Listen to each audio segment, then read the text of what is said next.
वो बहुत पावर भरती है।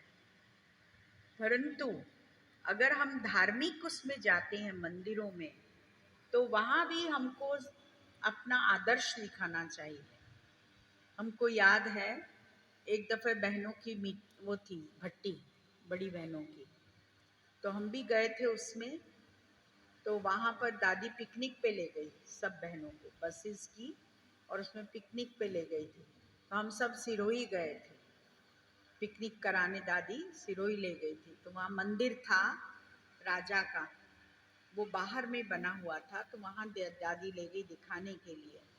वहाँ सोने की मूर्ति थी दुर्गा की, और झरना बहता था।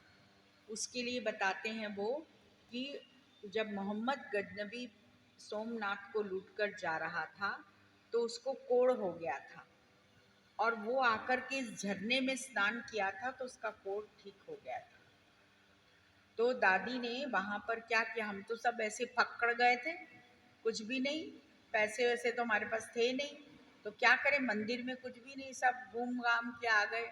हम तो यही समझते हैं कि सब हम ही दुर्गा हैं, है ना। दिल वाला मंदिर में जाते तो सब यही कहते हैं हमारे मूर्तियां हैं, हम स्वर्ग की यहाँ पर सीन बनी हुई है, ये सब हमारा है। और जब जोर जोर से बोलते हैं तो दिल वाला के पुजारी लोग फिर गुस्से होते हैं कि ऐसा क्यों बोलते हैं ये।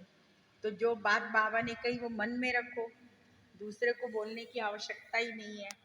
तो वहाँ पर हम लोग तो सब खाली हाथ थे।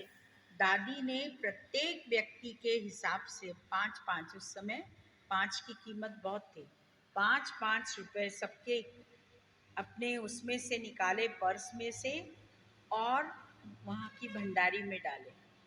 दादी ने कहा कि भले भक्ति मार्ग का स्थान है, हम समझते हैं कि ये कौन है और हम कौन हैं, लेकिन वहाँ जाके हमको रिगार्ड देना चाहिए, रिस्पेक्ट देना चाहिए। हम अपने आप को न समझने लगे कि मैं तो देवी देवता हूँ, मैं सब क्यों करूँ, लेकिन वो भी करना चाहिए।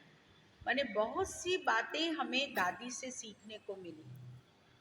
दादियों के पास आते थे, कैसे दादियाँ सिखाती थी, और अव्यक्त बाप दादा ने भी हमको हर समय, हर टर्न में हमारा आना होता था, बाबा से मिलना होता था।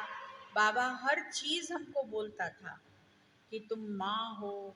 उस समय छोटी एज थी, कोई बहुत बड़ी तो थी नहीं, तो बाबा ने हमको पहले ही समय में बताया तुम अपने को माँ समझना, और माँ समझ के सबको वैसा ही प्यार देना और वैसे ही चलना। ऐसे ही जब दादी की अंतिम घड़ी थी, तो हम दादी से मिलने गए थे। तो दादी को मुन्नी बहन ने दादी से कहा, दादी देखो कौन आया है। दादी से पूछा कि आप बताओ कौन है। तो दादी ने हमारा नाम लिया कि आरती है। तो फिर दादी ने मुन्नी बहन ने कहा, दादी इनको कुछ वरदान दो आप। तो दादी ने कहा कि एक बात का ध्यान रखना कि सबसे प्यार से व्यवहार करना, कोई कैसा भी हो, चाहे बहनें हो, चाहे भाई हो, चाहे जिज्ञासु हो, सबसे प्यार से व्यवहार करोगे तो सब आपको मदद करेंगे।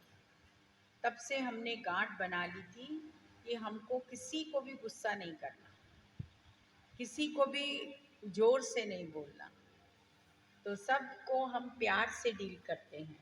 तो हम देखते हैं कि कारणे अकारणे प्यार से डील करने से सब बहनें मददगार बन जाती हैं, जिज्ञासु भी मददगार बन जाते हैं।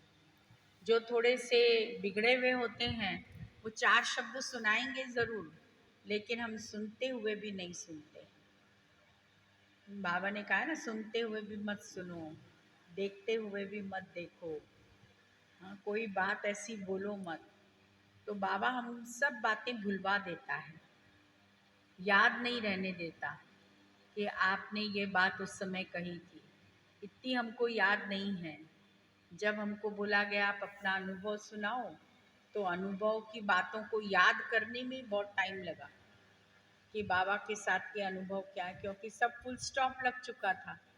उस फुल स्टॉप को हटाकर जब हम उसमें घुसे, तब समझ में आया कि क्या क्या हमारे को बाबा ने सेवा दी है, क्या पालना की है, उस चीज़ को सबको सुनाना चाहिए। तो इसीलिए बाबा की हर बात को मानना, ऐसा हम बहुत ज़रूरी समझते हैं। यज्ञ के सेवाधारी वही होते हैं जो यज्ञ की बातें मानकर चलें। ओम शांति। अभी हम 10